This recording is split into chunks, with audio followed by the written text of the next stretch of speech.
Chapter 781. Ashara is anxious. Hurry up. In order to welcome the arrival of the great Lord Sargeras, we must do our best. Glory and victory are right in front of us. At the edge of the Well of Eternity, Anathrazim passionately urged the upper elf mages, asking them to use the arcane power of the Well of Eternity to widen the huge portal. Dathramar Sunstrider looked pale due to his continuous casting of spells and excessive use of magic power. His physical strength was almost exhausted. Seeing his condition, the upper elf companions standing behind him quickly stepped forward to replace him in the magic circle. Dathramar, go meditate quickly and restore your magic power. Leave it to me, the mage who replaced him said eagerly. Dathramar raised his tired arms, wiped the sweat from his forehead, and managed a weak smile. Okay, then I'll leave this place to you. Be careful, he responded. The mage who took over was not only a friend of Dathramar, but also a companion who had rescued Tyrande with him. Their interests were closely tied together, so Dathramar trusted him deeply. As his companions took over his position, Dathramar finally breathed a sigh of relief. Along with other upper elf mages who had also just retreated from the magic circle, he slowly walked towards the makeshift lounge with a tired pace. On the way to the lounge, he could hear the whispers of the other highborn around him. What do these demons really think of our noble upper elves? Are we their 24-hour laborers? An upper elf mage complained angrily. Shh! Keep your voice down. Her Majesty the Queen has agreed to recruit a large number of our noble arcanists. Don't let the personal guards hear your complaints, another upper elf mage reminded. At the same time, look around vigilantly. Tsk! Hearing this, Dathramar couldn't help but frown, and a complex emotion surged in his heart. Dathramar walked slowly into the lounge with heavy steps. His face was full of exhaustion, but the blank look in his eyes was for other reasons. He chose a bed, sat down heavily, and his eyes fell unconsciously on the wall opposite, which was as smooth as white jade. The cold white seemed to tell of endless loneliness. In the lounge, several noble arcanists who were still shouting loudly before had now calmed down and entered deep meditation. The task of expanding the portal was very tedious, and there were so many tasks assigned from above. This made them seize every minute to rest when they had the opportunity, leaving no time to complain. A bitter smile appeared on Dathramar's lips.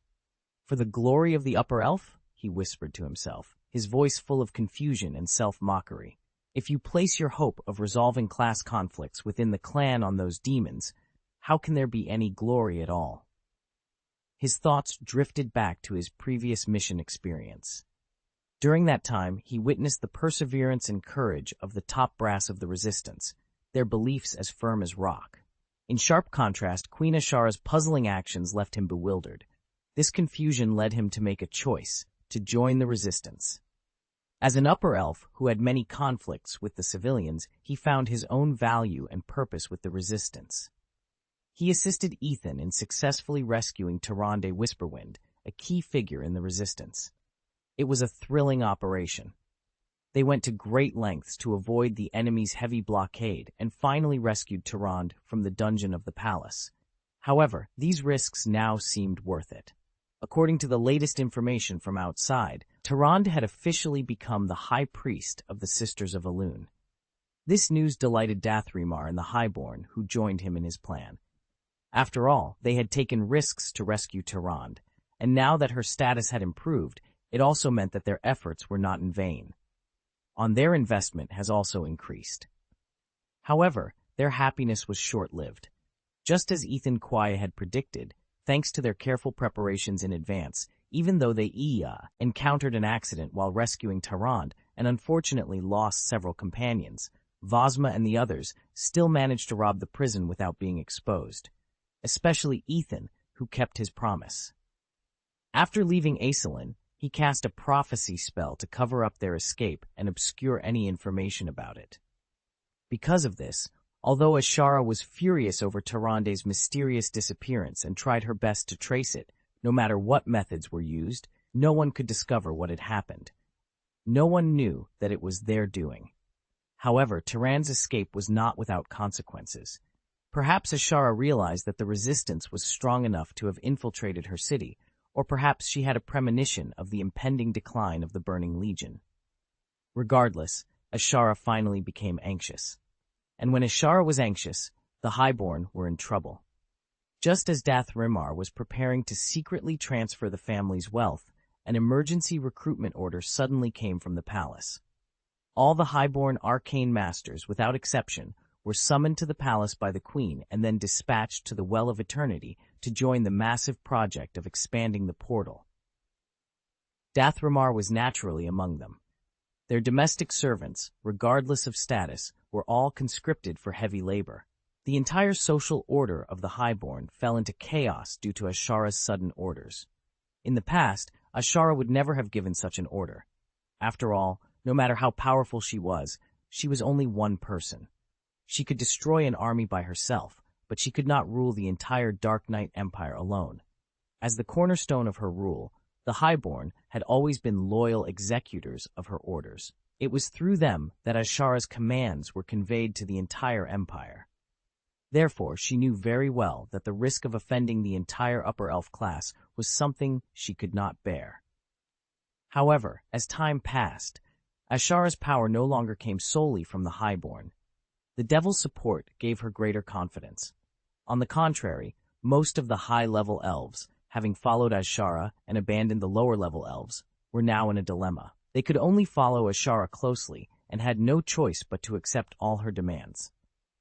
Perhaps this was retribution. The Sunstrider family had originally formulated an evacuation plan, but Ashara's sudden order disrupted all their arrangements.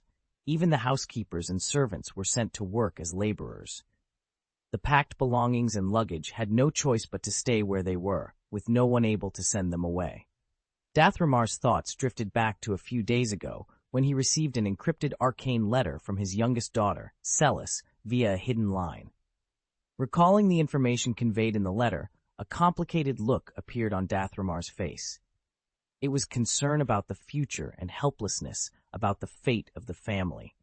He took a precious mana gem from the ring on his finger and crushed it without hesitation. Pure arcane magic poured into his body, relieving his weakness due to lack of energy. "It's time to act," Dathrimar whispered to himself. "Ethan Quie, now I can only choose to believe in you. Don't let me down."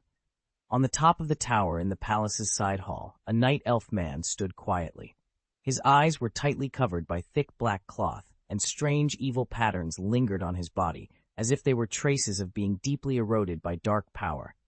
At this time, he crossed his arms, leaned back slightly, and leaned against the hard stone pillar.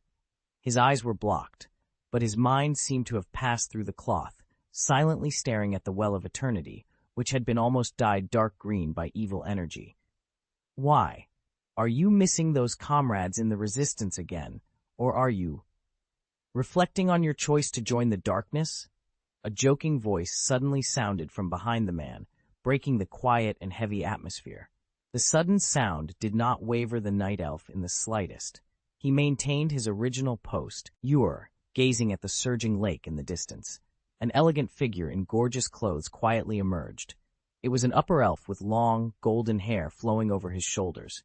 His figure was translucent, like a ghost, clearly not appearing in a physical form. It was Dathrimar. The blindfolded man did not appear at a loss, despite his eyes being covered. He turned his head and faced the direction of Dathrimar's shadow accurately, a disdainful sneer at the corner of his mouth. "Dathrimar, if you're here just to laugh at me, you'd better disappear as soon as possible. I'm not in the mood to play word games with you right now."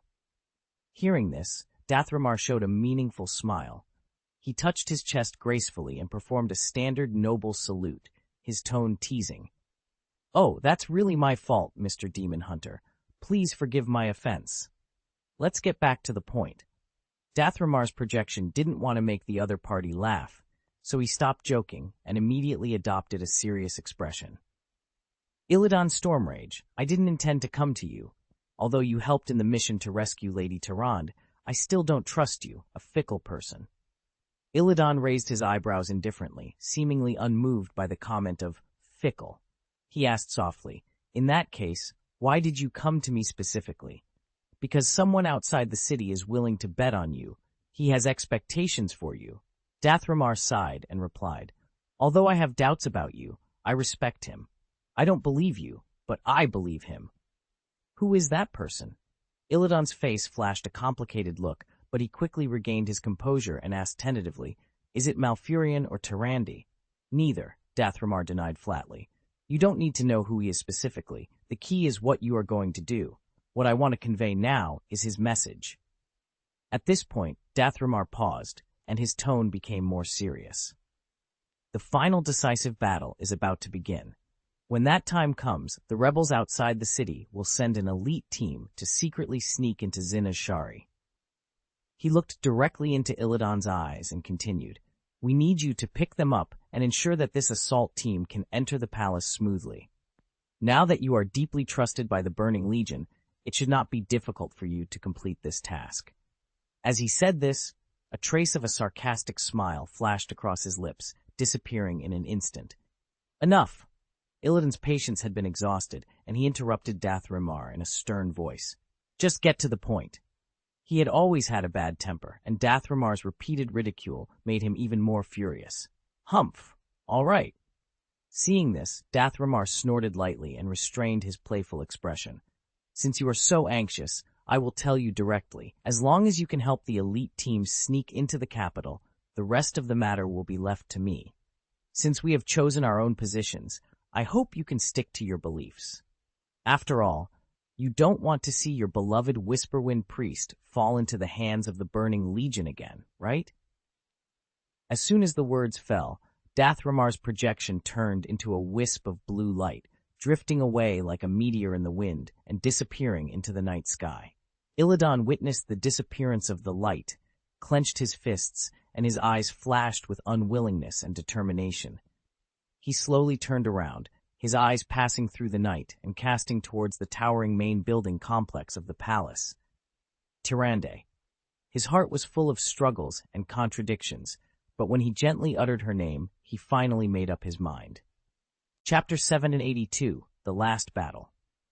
During the long days of waiting for reinforcements to gather, every minute and every second was a mental torture for the rebels. They watched helplessly as the war situation gradually deteriorated, suffering daily as if they were chronically poisoned. Even Garrod, the commander-in-chief, had no choice but to go into battle personally and fight the demons in this urgent situation. In a corner of the battlefield, a deafening roar broke through the nearby noise. "Ah!" A majestic chimera suddenly leaped out. Its figure was unlike any of the druid's wilderness transformations. This creature, which no one had ever seen and only existed in fantasy, exuded a wild and powerful aura at this moment. It slapped a demon guard with a single blow, the powerful force directly smashing the upper body of the demon guard. Then, it launched a wild charge, knocking away 2 or 3 demon guards, and rescued a night elf girl who was about to fall into the clutches of Zavala at lightning speed. Zavala, also known as the Destroyer or Shiva, is a rare female demon in the Burning Legion. Their entire race is female, usually serving as priestesses. Although they look strange, they exude an irresistible charm. Compared with the lowest-level succubus among demons, their charm skills are more advanced, and their combat effectiveness is stronger. Their most notable feature is that they have 6 hands, which allows them to hold 6 weapons in battle and flexibly respond to various situations. When the Chimera pushed Zavala away, the Destroyer did not give up. She waved the 6 weapons in her hands and slashed at the Chimera frantically. Dang! However, the Chimera's fur was extremely tough, and the powerful stone skin applied before the battle allowed it to easily withstand the fierce attack of the Destroyer. In the fierce confrontation, the Chimera's left claw suddenly attacked, resisting the Destroyer's assault and smashing her head hard. Then, the Chimera spoke in human language, sternly saying, "Alleles, why are you standing there in a daze? You insisted on coming to the front line to participate in the battle. Now don't tell me that you are so scared that your legs are weak." The rescued night elf girl, Alleles, held a beautifully crafted short one-handed staff tightly in both hands, her body trembling slightly in fear. This was her first time facing the devil on the battlefield, and the girl was under great pressure. But when Alleles heard the Chimera's scolding, a trace of stubbornness flashed in her eyes. She bit her lower lip tightly, trying to suppress her inner fear and anxiety. With the help of a simple and honest young panda man beside her, she stood up again and looked at the battlefield with a firm gaze. I'm fine. Aliles's voice was trembling, but she still forced herself to say, I just slipped. I can still continue to fight. The chimera took a step back after hearing this, and its figure flashed back to its original appearance. It was Ethan. In the admiring eyes of Aliles's team members, he slowly walked forward. As a priest, you shouldn't rush forward so much. Ethan stretched out his hand and tapped Aliles's head lightly, with a hint of complaint in his tone. Don't do it again. Distraction on the battlefield can be fatal. If I find you absent-minded again, no, absolutely not. Aliles interrupted Ethan hastily, fearing that he would drive her back to the barracks. This battle was both a severe test and a rare opportunity for growth for her, and she didn't want to give up. Humph! Ethan snorted softly, reluctantly agreeing with Aliles's words. Then, his eyes moved to the two new friends beside Aliles. He glanced at Salandra and Sasha with a serious look on his face. Salandra and Sasha, he said slowly, warning them. You two, like Aliles, don't have much practical experience. The battlefield is full of dangers, and a stray arrow from nowhere can take your lives. So what I said to Aliles just now is also for you. You must maintain a high degree of concentration and not slough. K-off. Shanglandra stood at attention immediately after hearing this and shouted loudly, Yes, I will remember your teachings, concentrate, and protect myself and my teammates. The full name of this panda is Shasha Storm Brew. From her last name, we can infer her special identity. She hails from the 21st Storm Brew clan, a prominent brewing family among the pandas. This young monk not only inherited the exquisite brewing skills of the Storm Brew clan, but also their restless and adventurous spirit. In this respect, Shasha is somewhat similar to Chen Storm Brew, a famous panda brewmaster from the Storm Brew clan 10,000 years later. Since she was a child, Shasha was like an unrestrained wind, always causing trouble, which constantly worried the elders. This time, she took advantage of the elders' distraction. While watching the Pandaren delegation's trip, she suddenly ran into the portal and arrived at the Night Elf camp with the delegation. Later, she joined the battle on the front line. Although her arrival was unexpected, her enthusiasm and courage won the appreciation and acceptance of the rebels. Although these three new warriors are still rookies on the battlefield, the structure of their three-person team is very reasonable and complete, and they have demonstrated outstanding strength.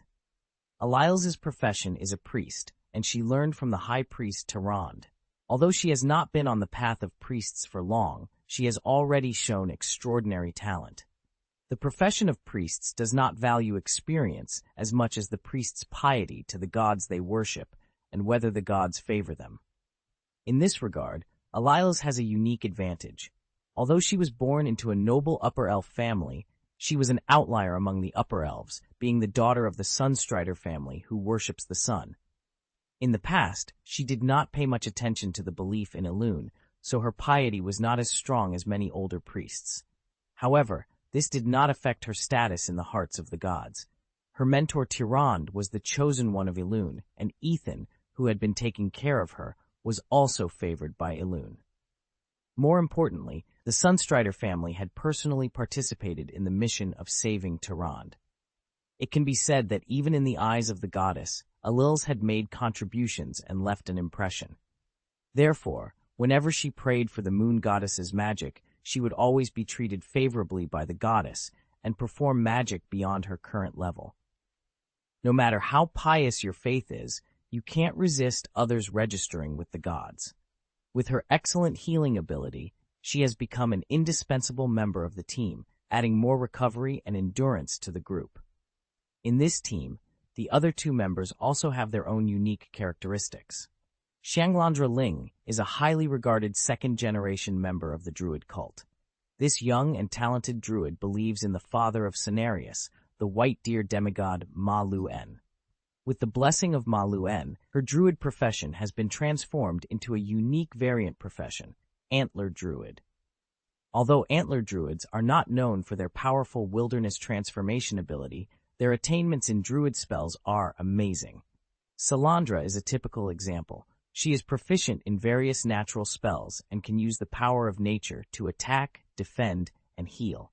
Her spells are powerful and varied, making her an indispensable caster in the team. Salandra Linge is not only outstanding in strength, but also shows extraordinary leadership. Her potential made the druids of the cult have high hopes for her, believing that she might become the leader of the Antler Druids in the future. In the three-person team, she provided powerful spell support as a spellcaster. Another member, Shasha Storm Brew, is an agile and skilled Pandaren monk. She had been learning martial arts from the tribe's master since childhood. Later, she went to Qinglong Temple to practice True Qi, mastering a solid set of boxing and kicking skills. On the battlefield, she RVs as a melee combatant and a shield, delivering heavy blows to the enemy with her agile skills and powerful strength. These three individuals form a classic combination of warrior, mage, and priest. Such a configuration makes them nearly invincible on the battlefield. Their tacit cooperation and complementary strengths enable this trio to exert combat power far beyond the sum of their individual abilities, achieving a synergy where 1 + 1 = 3. Of course, these results can only be achieved under the most ideal conditions. Real power cannot be encapsulated by simple theory. It must be unleashed in actual combat through teamwork and cooperation. To achieve combat power that exceeds the sum of their parts, the key lies in how well they can reach a mutual understanding amidst the chaos of battle. This requires not only time to develop, but also a deep, heartfelt communication. At this moment, under the careful guidance of Ethan, the three fledgling warriors have formed a battle formation and launched a fierce assault against the demons of the Burning Legion. Although their cooperation initially seemed unfamiliar and clumsy, as time passed, they gradually developed a precious tacit understanding.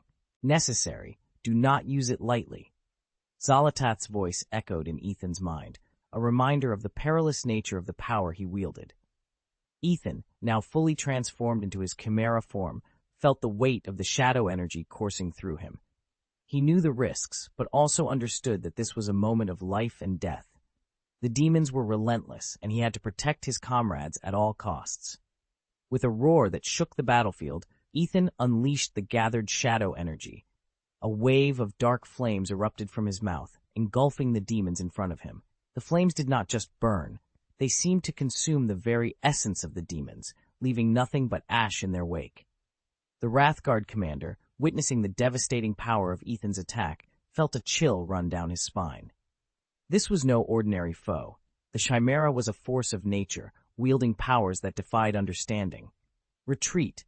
Fall back!" the commander shouted, realizing that continuing the assault would only lead to more losses. The demons, now terrified, began to pull back, their morale shattered by the display of Ethan's might. Ethan, panting from the exertion, watched as the demons retreated. He knew this was only a temporary reprieve. The battle was far from over, and the forces of the Burning Legion would regroup and return with even greater ferocity. He reverted to his human form, his body aching from the strain of the transformation and the use of shadow energy. Elise and the others rushed to his side, concern etched on their faces. "Ethan, are you all right?" Elise asked, her voice filled with worry. "I'm fine," Ethan replied, though he felt far from it. "We need to regroup and prepare for their next attack. They won't give up that easily." The group nodded, understanding the gravity of the situation. They had to stay vigilant and ready for whatever came next.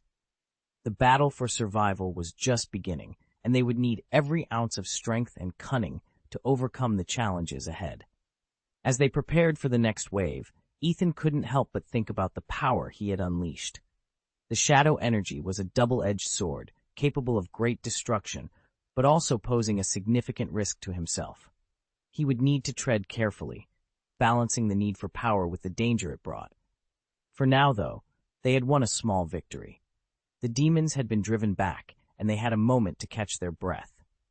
Ethan looked at his comrades, their faces determined and resolute. They were in this together, and together they would face whatever came their way. Ethan thought to himself while casting the spell, "Use it as little as possible. Roar." Following his roar, the psychic spell, Psych Scream, was suddenly activated.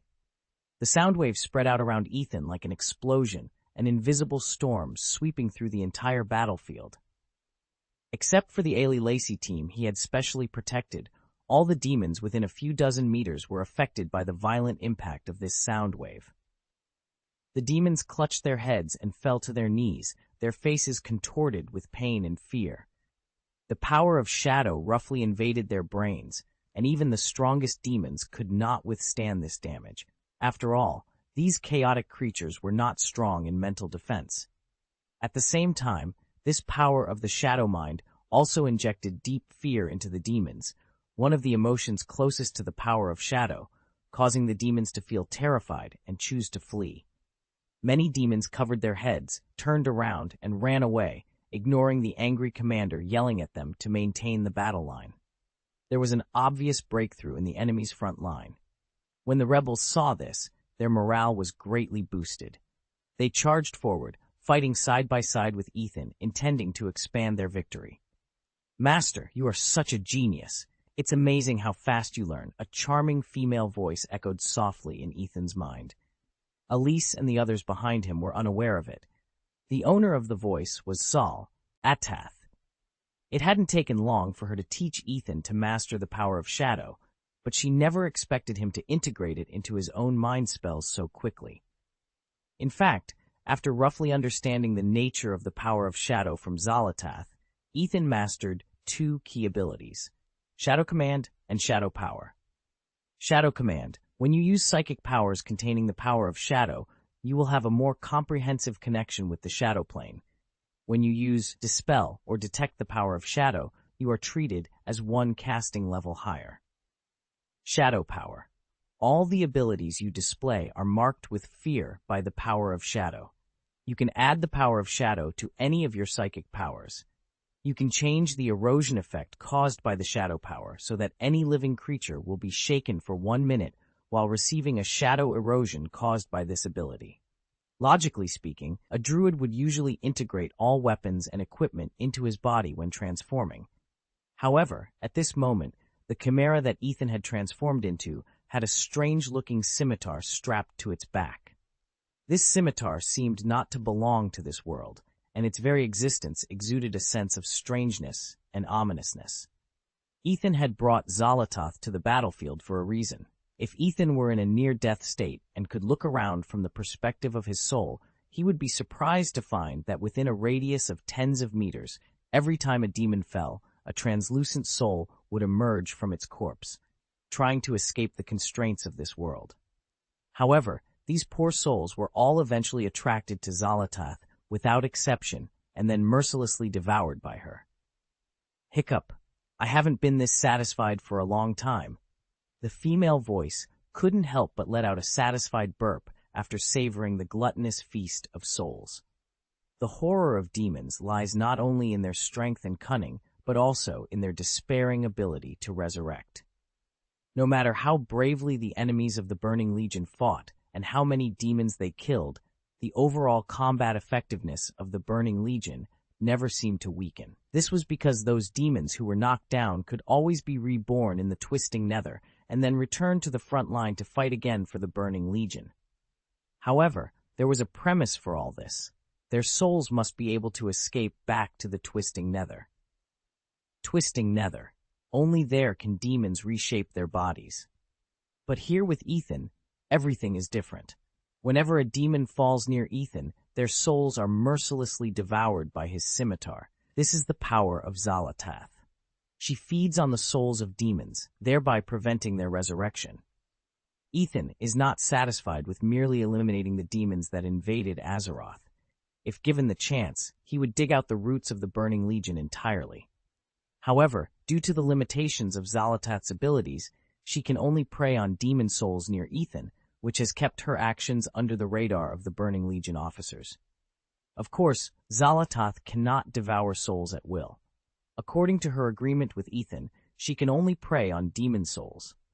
The souls of the Night Elf resistance fighters are off-limits. Even if the Night Elf fighters around Ethan die, their souls will freely go to the Kingdom of Death without any hindrance. What a sin, Xalatath would mutter whenever she saw those pure white souls floating lightly into the distance, unable to taste their deliciousness. Her heart was always full of unwillingness. However, Xal'atath also knows that her current situation is completely different from when she was in the hands of Xandu. Her current master, Ethan, is not only powerful and cunning, but also well aware of her abilities and weaknesses. Therefore, she no longer dared to treat Ethan as lightly as she treated Xandu. She could only obey his orders obediently and play the role of a tool. Chapter 784: The Inheritance of the High Priest. As the Night Elf warriors continued to advance under the leadership of Ethan, a storm crow bathed in green blood flew across the chaotic battlefield and landed in front of him. The crow transformed into a bare-chested, burly night elf, Fandral Staghelm. "Mr. Ethan, the time has come to change defenses. You can evacuate the battlefield." Fandral's voice was rich and powerful. He continued, "Commander Garrod was full of praise for your performance and said that you are brave and extraordinary." He glanced at the war-torn surroundings and added, "However, Jared wants to remind you that there is no need to rush forward now. The decisive battle is imminent. The main force of the Resistance Army will not launch a full-scale attack for the time being. Pushing the front too far now is unnecessary." Seeing Ethan nodding, he continued, "Moreover, the Pandaren reinforcements and the Tauren warriors who left temporarily will arrive at the camp soon. When they all arrive, we will usher in a large-scale rest, leading to the decisive final battle." Really? Ethan heard this and ordered his troops to stop advancing. He turned around and greeted the three young people around him, and together they evacuated the land ravaged by war. Fandral Staghelm, who took his place, instantly transformed into a ferocious giant bear, roared into the chaotic battlefield, and continued the unfinished battle. Before leaving, Ethan looked back at the devastated battlefield with mixed feelings in his heart. The final battle is finally coming. Although with Ethan's efforts, his side's resistance army gained an advantage in the battle against the demons, looking at the entire battlefield, the resistance army did not have an advantage everywhere. In fact, in most areas, the rebels were the disadvantaged party. This was not because the rebels were not working hard.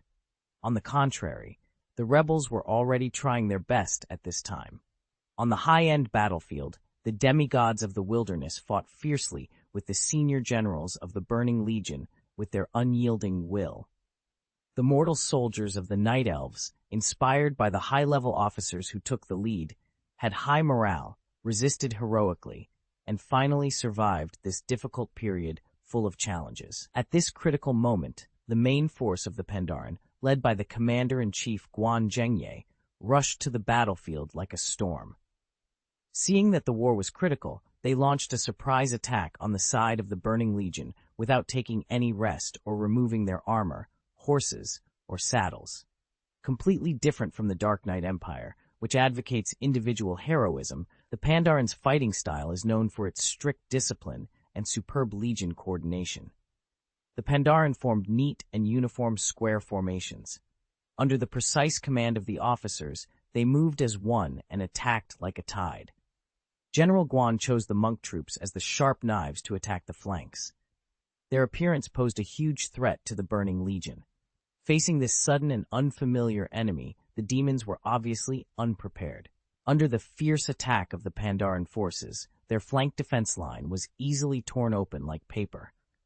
To avoid falling into the danger of being encircled by both sides, the Burning Legion was forced to make a difficult decision to abandon some of the demons bitten by the Pandaren and evacuate the battlefield urgently.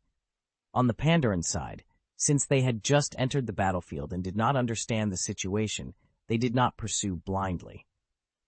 They knew very well the principle of not chasing an enemy when they were in trouble, so under the iron discipline of the officers, the troops stopped the attack in an orderly manner, consolidated the occupied positions, and waited for new opportunities.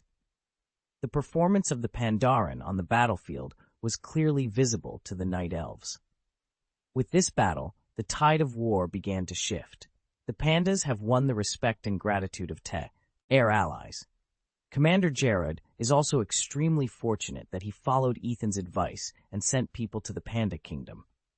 An army that emphasizes such discipline is indeed impressive, Gerard remarked, staring at the orderly military formation of the Pandaren. This is very different from our Night Elves' fighting style. Although Gerard's performance on the battlefield had earned him a reputation as a genius commander, seeing the Pandaren army made him fall into deep thought. His talents were most vividly demonstrated in his command on the battlefield and his overall strategic view. However, he was not outstanding in terms of training and disciplined control of soldiers. This was not a problem of his personal ability, but stemmed from his experience and the inertial thinking formed over a long period. Moreover, the Night Elves are a race with a long history, and each Night Elf has a lifespan of thousands of years, which directly leads to their strong adherence to tradition. This respect for tradition also means that initiating any kind of change among the Night Elves is extremely difficult. A few days after the Pandaren reinforcements arrived, the chiefs of the various Tauren tribes followed suit and returned to the camp, gathering again under the banner of Huon High Mountain. Next, the rebel commander-in-chief Jarod and the Pandaren marshal Wangguan Zhengye began to discuss cooperation matters between the two parties. This is a life-and-death war, and no details can be overlooked. Huon Gaoling and the leaders of other small races who joined the coalition also participated in this meeting. However, including the Tauren, the population of these races is not large, and the size of the team they bring is relatively small. It is so small that it cannot even be called a real army. Among the rebel coalition, only the Night Elves and Pandaren can truly be called an army in terms of organizational capabilities and scale. They have strong combat effectiveness and rigorous military organization and are the backbone of the coalition. Therefore, this military meeting is completely led by the Night Elves and Pandaren, and the others can only make suggestions.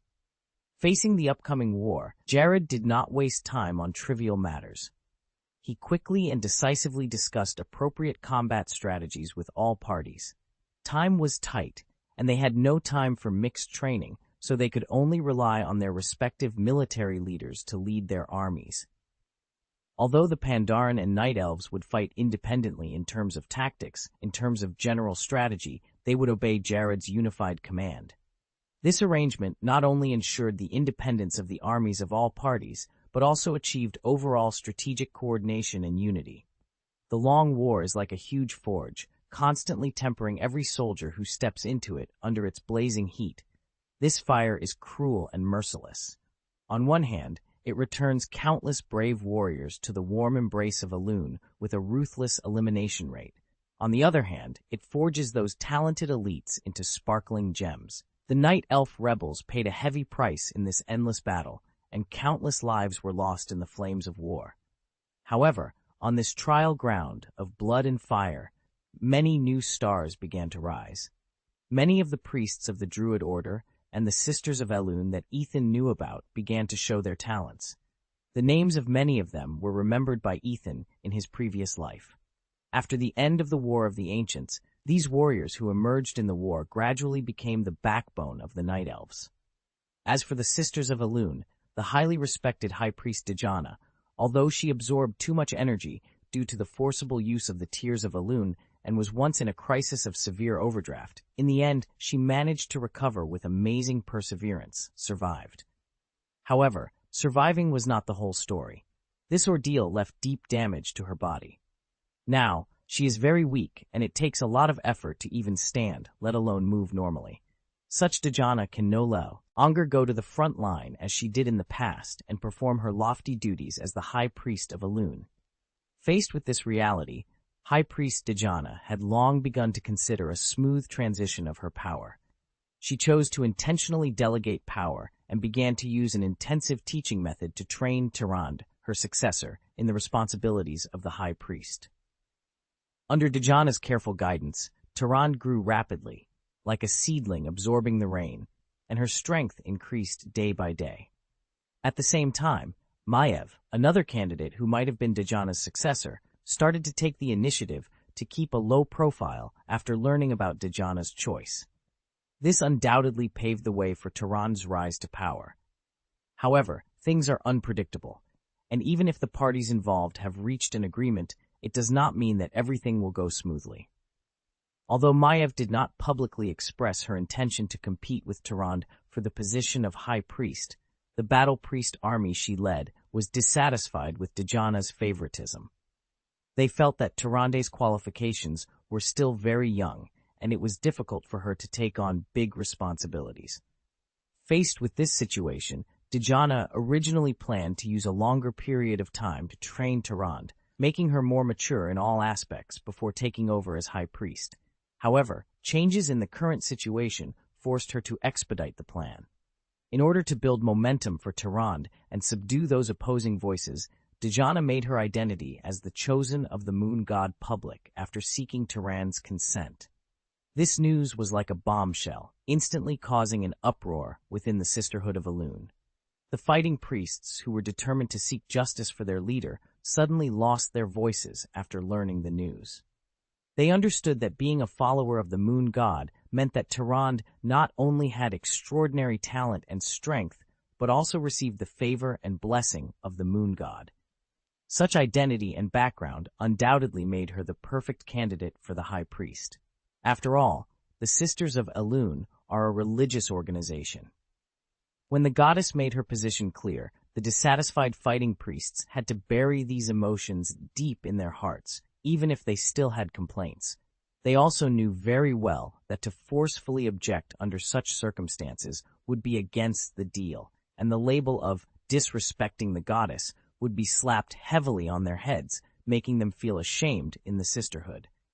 Fortunately, Tyrande, the newly promoted High Priest, was also up to par.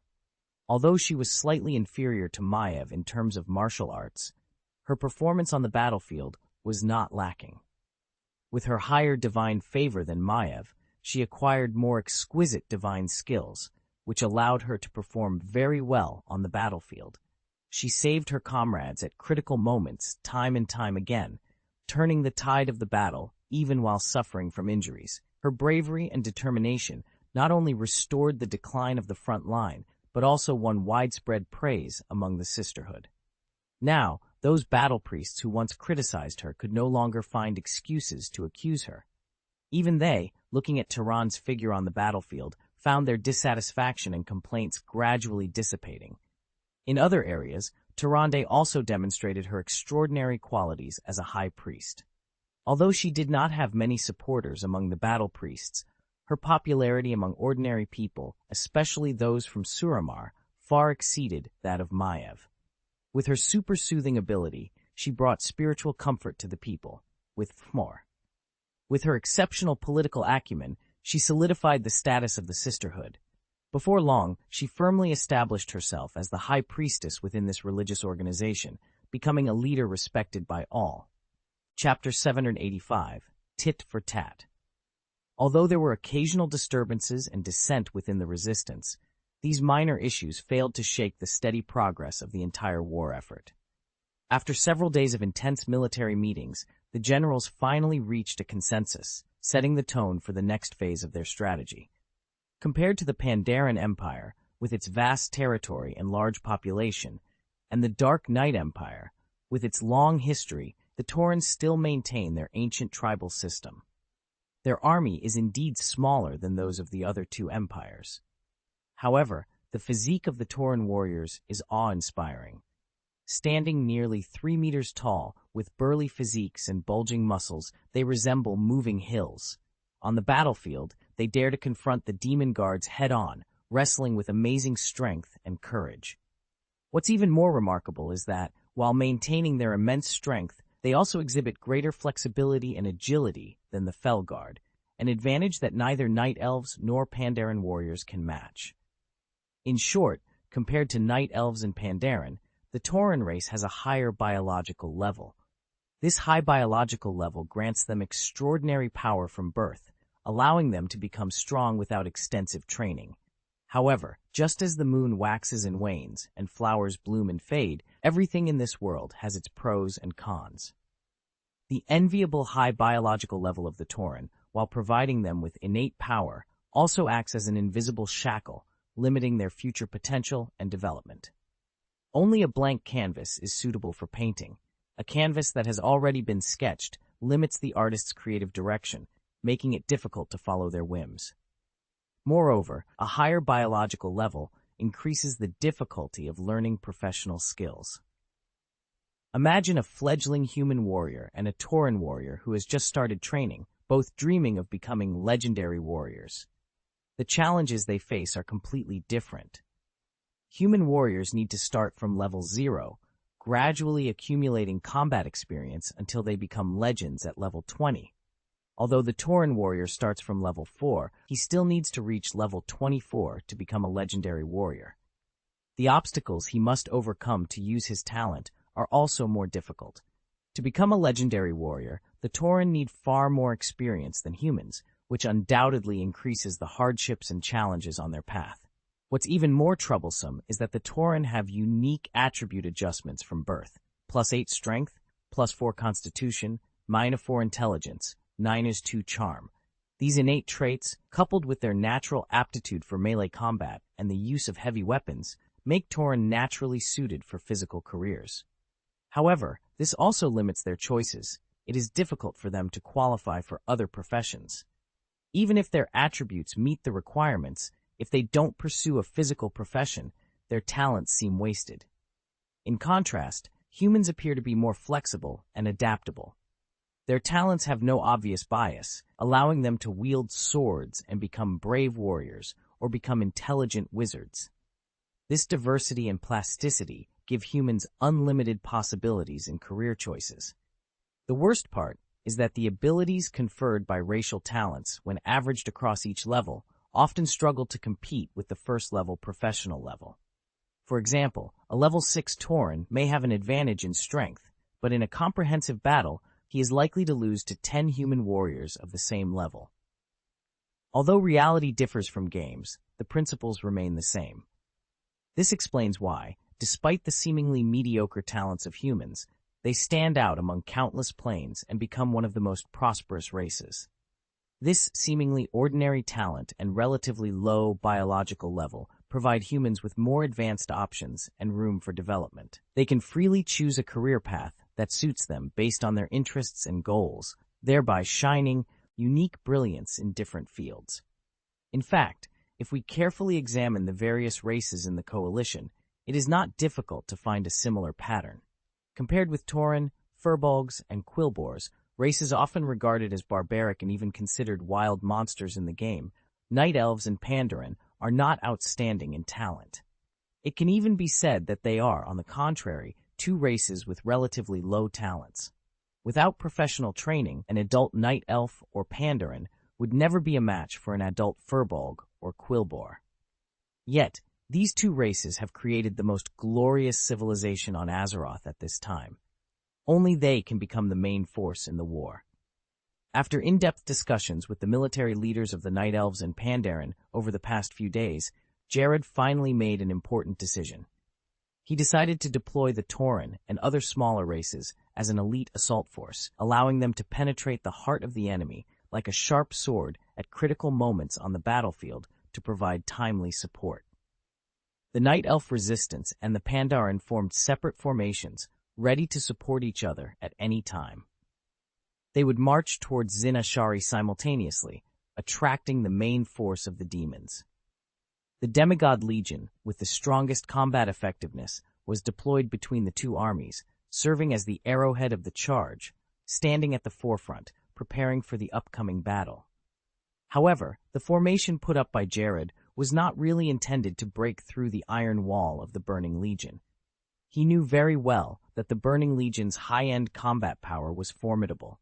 On such a large-scale battlefield, it was not wise to simply rely on the wilderness demigods to charge into battle. What he really counted on was Ethan. After Ethan proposed a plan to use the Dragon Soul to destroy the portal, he also solemnly reminded Jared of the possible catastrophic consequences once the portal and even the Well of Eternity were destroyed.